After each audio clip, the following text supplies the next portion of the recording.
and we're going to get back to the Eagles-Bucs conversation. We're now going to head down to Tampa. Jenna Laine, she has covered the Bucs for over a decade for ESPN NFL Nation. She knows this team in and out, and she joins us right now to talk more about the Eagles and the Bucs. Of course, we know that Todd Bowles, he is 4-1 against the Eagles at this point, and now we have an interesting matchup because, Jenna, as you know, this is a Bucs team that is way more injured than people realize coming into this matchup. First of all, how are you doing today? I'm doing great, Josh. How are you doing? I'm doing pretty good. So explain to the audience, because I think one of the bigger injury issues coming into this game is the Bucs offensive line. They're going to be down 2 starting O-linemen. I think in the past, it's simply been the Eagles going to Tampa with the injuries, but now it's Tampa having the injuries on the O-line. So talk a little to the audience about what is going on the injury front for Tampa, starting on the O-line. Yeah, well, the Bucs did get some great news this morning, really yesterday, I should say, because Tristan Wirfs posted about it on his Instagram, a photo of himself with the song Return of the Mac. He went through the motions this week, and we had a pretty good idea that he was playing. But when we saw that, which, by the way, impeccable taste in music, I must say. I'm definitely a 90s girl, so going to have to chat with him some more about that. But getting him back is huge.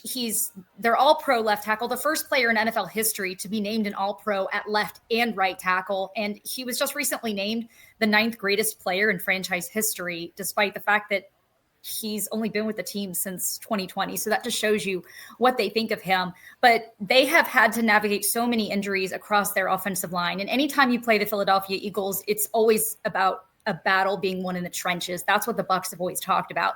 So to get him back is going to be huge. And just to give you an idea of the way things have been lately, without Wirfs, they had their starting center, Graham Barton, actually kick out to left tackle, which is where he lined up at Duke. They also had Ben Bredesen, who's typically their left guard. They had him shift over to the center position. They had a practice squad call-up in Luke Haggard last week, who had a difficult time with holding. So did Elijah Klein, who has seen very few reps at the guard position. So it's going to be huge for them. But losing both Luke Gedeke, who was just rewarded a few weeks ago with a contract extension, and then also Cody Mauch, who had a broken leg, it's really been difficult for them with that O-line. And a lot of people have been asking, well, where's the tight end position been in all this passing game? Well, they have had to help guys a lot with chipping and things like that, especially when they're facing the likes of somebody like Danielle Hunter and they're in a 2-minute situation out in Houston. So it's been rough, but not just the offensive line, of course, the wide receiver position too. And we'll get to the wide receiver position in a minute. I wanted to ask you about Baker because, I know on the injury report they labeled it as a right bicep. And to me, it's less about the actual specific body part, Jenna. It's more about anytime it involves a quarterback's arm, it's a little concerning, right? And I know Todd Bowles, you guys talked to him yesterday. He seemed to be pretty positive about Baker. So do you think we are going to see Baker, number one, because he's questionable on the injury report, and number two, how good of a version of Baker do you think we'll see on Sunday? Yeah, sources say Baker is expected to play tomorrow. So barring any sort of unforeseen setback, he will be out there. And I think what's actually been good about their offensive line injuries, if there is a silver lining to it, it's the fact that their brand new offensive coordinator, Josh Grizzard, has found a way to tinker with the offense based on the personnel that they have. And so we saw, for instance, against the Texans, they weren't even trying to air it out deep because even though they had a healthier offensive line, that was still when they had Mauch and Gedeke, although Gedeke came out of that game pretty early. When you go up against a pass rush like that, with just what the Texans bring, you're not going to be able to get those long, deep balls down the field. And so I think that's been good for them. But then also, too, you look at the fact that, the Eagles have had a difficult time stopping the run, averaging 5.1 yards per carry given up. And that's an opportunity for Rachaad White, who's also been terrific in the passing game. And he's showing that he really is a heck of a pass blocker. A lot of people wondering why he's still around with Bucky Irving. Well, I point to that, okay? Bucky Irving's just a few inches taller than me, by the way. That guy's tough as nails, but also Irving too. And I know we haven't seen much of Sean Tucker, but he also packs just a unique punch, I think, as a running back. And so, even if, I go back to the Carolina game when Baker had really, really sore ribs, and that was kind of an ugly game, but they were able to lean on the ground game quite a bit there. So that certainly is an area that they can help. But Baker, as Grizzard described this week, just tough as nails. And I can personally vouch for that. That guy does whatever it takes to get out there on the field. Didn't throw much this week. That's not the first time they've dealt with injuries with him. Didn't throw much this week, mostly just did handoffs and did individual work, but he was able to do a little bit more Friday. So with ESPN NFL Nation Bucs reporter Jenna Laine joining us here on Hanging with Hennig on 97.3 ESPN FM, streaming live on YouTube and X in the Dr. Squatch virtual studio. I would be remiss if we didn't touch on Mike Evans. His absence could really loom huge because for the Eagles, it is trending right now that you're not going to have a Dory Jackson. Ja'Cory Bennett, he was put on the injured list. So it's going to be Keely Ringo, who got torched in the preseason out there for the Eagles. So now it looks like no Mike Evans. That might be something that kind of evens this out because we know in the past, Mike Evans, no matter who has been out there for the Eagles, he has had some really big games. But we do have the return of Chris Godwin. So kind of measure for us, what is the state of the Buccaneers receiving core without Mike Evans? Well, they've also been without Jalen McMillan, who is the guy that lines up on the outside when they have a full cast of characters. So, Chris Godwin mostly lines up in the slot as their big slot receiver. And so, who's going to step up as that big play threat downfield that you talk about? Tez Johnson, he has been a healthy scratch for a game this year, but he's also a guy that I remember watching him in camp. I mean, his speed down the field, he's an electrifying player. And so I'm curious if maybe this could be a breakout opportunity for him. Also, Emeka Egbuka, all three of his touchdowns have come in the slot. And that's where he spent the bulk of the summer kind of practicing, but he learned every position in this receiver group because this guy is as pro-ready as it gets. I mean, one of, if not the most pro-ready player I have ever encountered at any position. I kid you not. Just a great head on his shoulders, his ability to absorb so much information and his physical makeup. I don't think people realize how impressive this guy is until they see him in person. You look at his, just even the lower half of his body, he's built for contact. Like he's built to be a guy that can, I think, withstand a lot of the hits that guys will take on the inside when they're lining up in the slot like that. But he can certainly play downfield too, and we've seen more of that. But it's going to be interesting because, you have Godwin coming back. The bulk of his career has been spent, or at least the best part of his career, I should say, under Bruce Arians was spent in that slot. That's where we really saw him become this Pro Bowl caliber player. But I got to wonder, would they protect him more by having him on the outside? I think that might be a smarter move. Sterling Shepard has also had the second most receiving yards on this team, even more than Mike Evans, and he has made a living on the slot. So I'm curious how they're going to kind of move those guys around and potentially keep, opposing defenses on their toes. It'll be interesting because, when Evans is out there, teams are rolling coverage his way. Of course, they're starting to have to account a lot more for Egbuka, but I'm really curious to see how this thing is going to go in that aspect. Yeah, I think what you said about Emeka Egbuka is interesting because my mind went to Brian Hartline, who's the wide receiver coach at Ohio State. He said that Egbuka was the most NFL ready wide receiver to come out of Ohio State. And it's like, well, they've had a gazillion guys come out of Ohio State. So Emeka Egbuka is the most NFL ready. I think it kind of parallels what you were saying about how well he has already performed for the Tampa offense.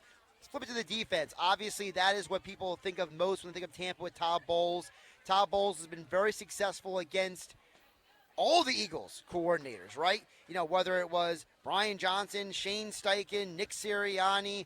Now it's Kevin Patullo. And I got to tell you, Jenna, for us up here for the Eagles, Kevin Patullo, first time he's ever called play calling, I got to be honest with you. If you go through all 12 quarters of the Eagles offense, I think he's only been good for 2 of those quarters as a play caller. So I'm starting to wonder, is Todd Bowles going to have something a little special for the first-time play caller here?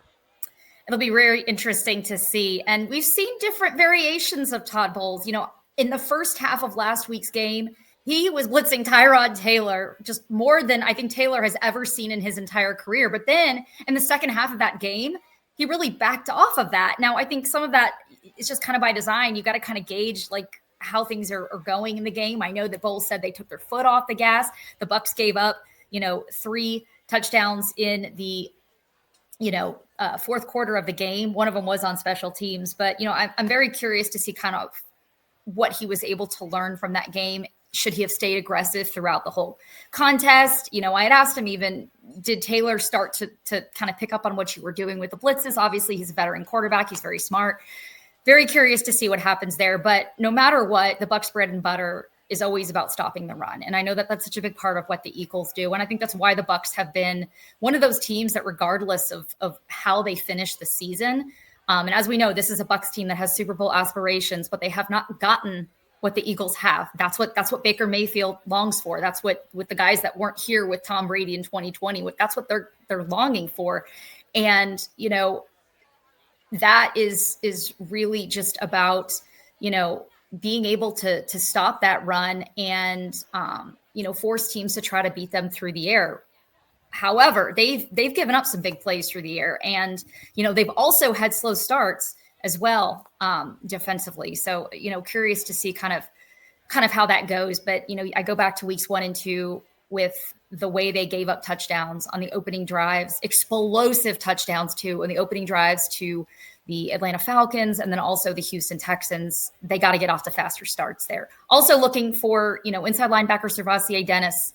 He's a guy that they've had really high hopes for, but I think he's kind of shaken off some rust from having not really played in like almost 2 full years because he missed almost all of last season. He got injured in week 1 with a shoulder surgery, and he just hasn't seen that much NFL like regular season action. We only saw him look really good in training camp the last 2 years, but it's so much different when you're going out there and you have all this responsibility on defense, even though you get to line up to look next to Levante David. That's quite the luxury for anybody. But even so, it's very different than training camp. The NFL regular season, the game speed, it's tough. And in fact, talking to Benjamin Morrison about that, one of their new cornerbacks, a draft pick out of Notre Dame, who they're now rotating in as a third corner, which we haven't seen Todd Bowles do much of before. He has talked about it. Every play in the NFL feels like it's in 2 minutes.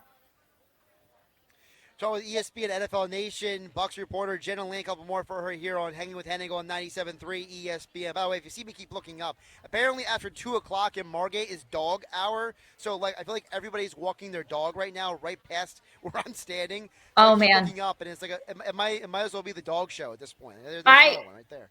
My ADHD would have such a hard time with that because if I see puppies, I'm not going to lie. They had some kind of a puppy show at a Jacksonville Jaguars game a few years ago with their pool. And I mean, you want to talk about distractions, like that took everything in my power to lock into the game because it was just to my right. And I'm looking over and I'm getting the other reporters in on it. And we're just watching these puppies. So puppies, cats, any kind of animals, honestly, bunnies, it doesn't matter. I would have a really difficult time with that. So I applaud your professionalism and ability to lock in. I mean, clearly I probably am not cut out for these 2-minute situations because I would get distracted by something happening, and I get distracted by a promotion or something going on in the stands. Well, there's a beautiful lab over there. It's just like they're just going up to everybody right now. It's just so cute. They're the best dogs, labs, retrievers. I love dogs. Oh man, yes. So I got to ask you, because the people have been asking me about this, and I kind of have this in my reservoir. I have to ask you. So a lot of people are wondering about Watson, the big defensive lineman. He's currently on the practice squad. Is there any scenario where he gets called up tomorrow and they just tell him to stand out there for the tush push? No, we talked to Todd Bowles about that, and he said, and that was something that really kind of started in the draft when he was signed after the draft. He was an undrafted free agent and they picked him up. And, of course, this is something that the league has had a really hard time stopping. And Todd Bowles has supported the tush push. Like he's all about trying to find creative solutions to stop it. He applauds its creativity. I think that I'm told that some of the Eagles fans really appreciate that. It doesn't hurt the fact that he is definitely has some Philly roots there, but no, he's really just, they're going to have a really long-term approach with him. They're just pleased that he has gotten to a place of conditioning as far as health condition. They're not giving us a number as far as his weight, which I totally understand that. I'm definitely sensitive to that. But, this was his first week practicing with them. He didn't even practice with them in training camp. And so, he did some good things on the scout team, but obviously getting ready to play in the NFL, a regular season game is completely different. So, while they're certainly hurting at the defensive tackle position, they've lost Kalijah Cansey, 2 very different style of players there. Cansey is a guy whose game is really predicated on speed and athleticism. And I don't want to draw comparisons to Aaron Donald because I think that's just unfair for anybody, but he is more along those lines versus a kind of a Desmond Watson guy. But they are taking a long-term approach with him, and I'm I'm really excited for him just to get the opportunity to be out there. I know how much this means to him, and I know how hard it's been for him, I think, to just sit there and just watch the team practice. And, he's trying to make lifestyle changes that can stay with him for the rest of his life. And he owes that to himself. We all owe it to ourselves to try to get to a healthy place so we can be around a long time.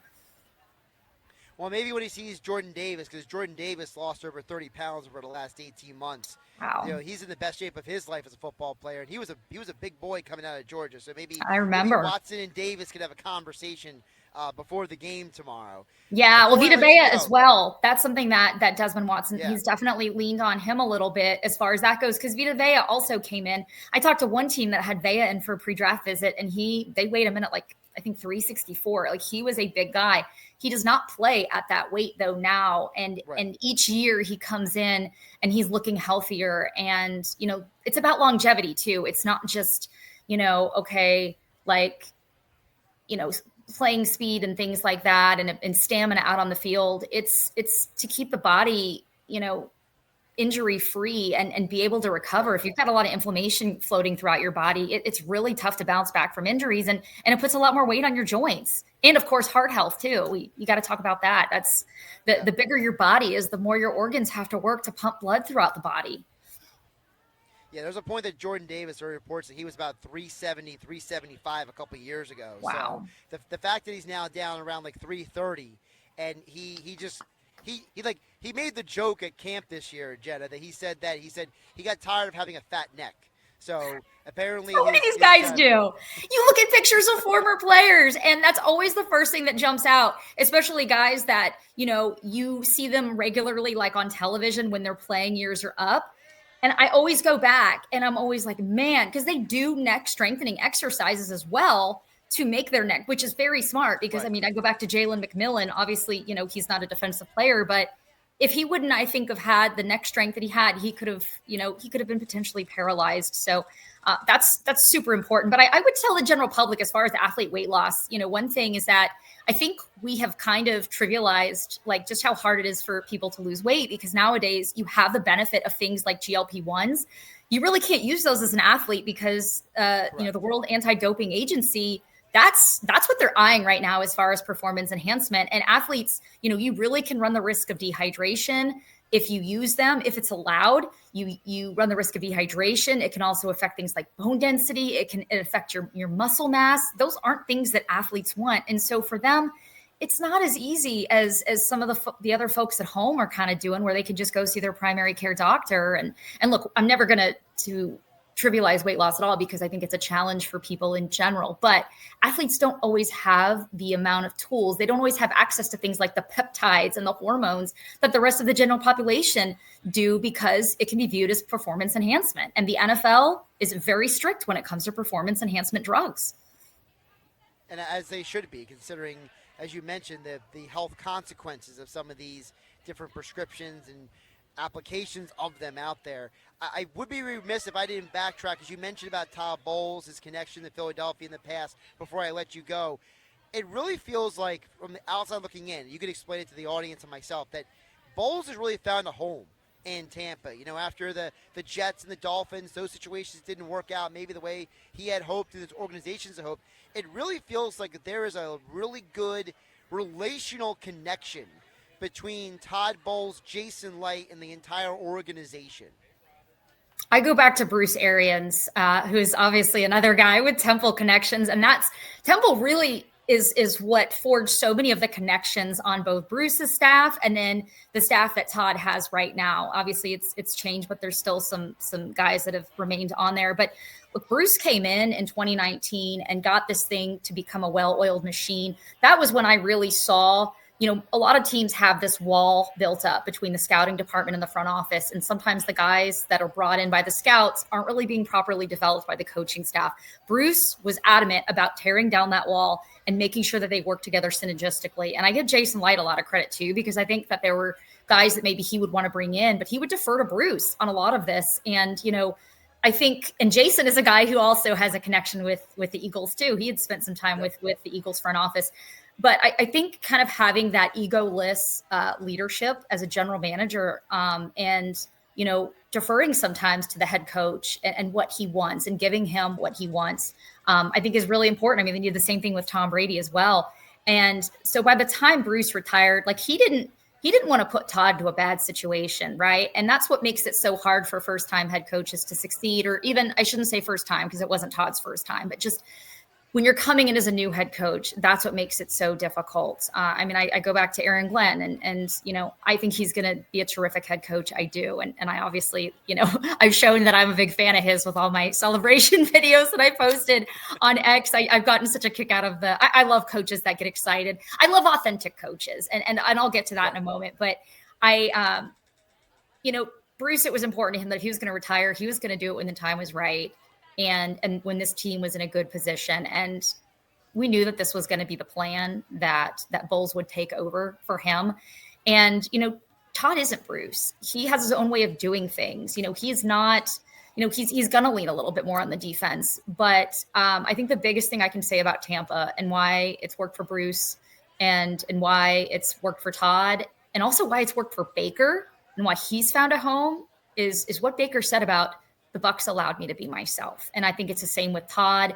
I even go to kind of our media interaction with Todd and I go back and look at the press conferences in New York. I'm not going to say that Tampa were just a bunch of retirees that are just laid back. I mean, we take our jobs really seriously, but I think the communication style is a little different between, Floridians and New Yorkers, even though we have many transplants. And I shouldn't even just say New Yorkers. I think Philly, the media market, those northern cities, I think the way the interaction is a little different. I know sometimes people even ask if I'm from up north because I can be a little direct in my questions, but I just think that, continuity is so big with an organization when you have a GM that's been in place for so long, a scouting department that's been in place for so long. You look at the fact that you have people in the scouting department that have gone on to get jobs. You also have coaches that have gone on to get head coaching jobs. I think that that's really big. And when you have that kind of foundation there, it allows other people to come in and be themselves. I even go to Shiloh Sanders. I know he's not on the roster anymore. He was there during camp. The Bucs had no problem with the fact that he had so many autograph seekers and so many people. They even promoted some of his little, food excursions that he would go on to test out some of the hot, food spots. Right. And so I think it's become this team that just kind of embraces, people's individuality and who they are. And I think, I go back to something Arians had told me, the worst thing that you could be as a coach is inauthentic, and you think about it, football players, it is a game predicated on instinct.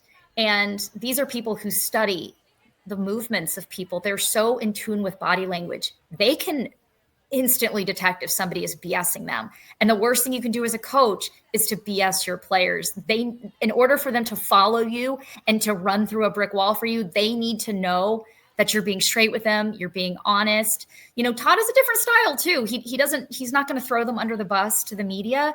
He's going to protect them with the media, which, sometimes that can make our jobs trickier, but behind closed doors, he's got a way of, coming down hard on the players. It's not the MFers that we heard from Arians. It's more of a sarcastic style, but it works. It works. And again, every coach is different. Tony Dungy was not this really demonstrative. He certainly wasn't an Aaron Glenn, and he certainly didn't drop any curse words, but he got the job done. So I think there's multiple ways that you can be a really effective head coach. It's really about just being yourself. Excellent insights from ESPN NFL Nation reporter Jenna Laine, covering the Bucs for over a decade for ESPN. And she joined us right here on Hanging with Hennig on 97.3 ESPN. Jenna, really appreciate you jumping on. Great stuff today. We'll talk soon. Thanks so much. And I'm sure tomorrow's going to be a great one. Can't wait.